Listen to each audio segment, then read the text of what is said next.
ایک بار کی بات ہے، ایک چھوٹا سا لڑکا جس کا نام احمد تھا اپنے گھر کے قریب کھیل رہا تھا۔ اچانک اس کی نظر ایک پرندے پر ہو گئی، پڑی جو زمین پر پڑا ہوا تھا۔ اس کے ایک پر ٹوٹ گیا تھا اور وہ اڑ نہیں سکتا تھا۔ احمد نے دیکھا کہ پرندہ بے بس اور غمگین لگ رہا ہے۔ اسے دیکھ کر احمد کا دل پسیج گیا۔ اس نے سوچا کہ اگر وہ اس پرندے کی مدد نہیں کرے گا تو شاید یہ مر جائے گا۔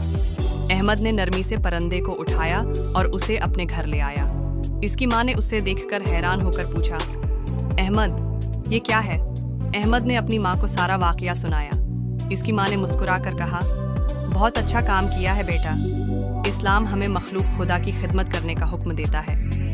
احمد کی ماں نے اسے دودھ اور روٹی کا ایک ٹکڑا دیا اور کہا، اسے کھانا کھلاؤ اور پھر ہم اسے باہر لے جائیں گے۔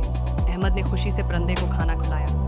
جب پرندہ تھوڑا سا طاقتور ہو گیا تو احمد نے اسے احتیاط سے باہر لے جایا اور ایک درخت کی شاخ پر رکھ دیا۔ پرندہ نے احمد کو دیکھا اور خوشی سے چہچہایا۔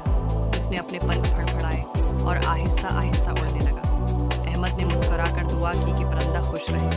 جب احمد گھر واپس آیا تو اس کی ماں نے اسے گلے لگایا اور کہا، آج تم نے بہت اچھا کام کیا ہے۔ اسلام ہمیں ہر مخلوق سے اچھا سلوک کرنے کا حکم دیتا ہے۔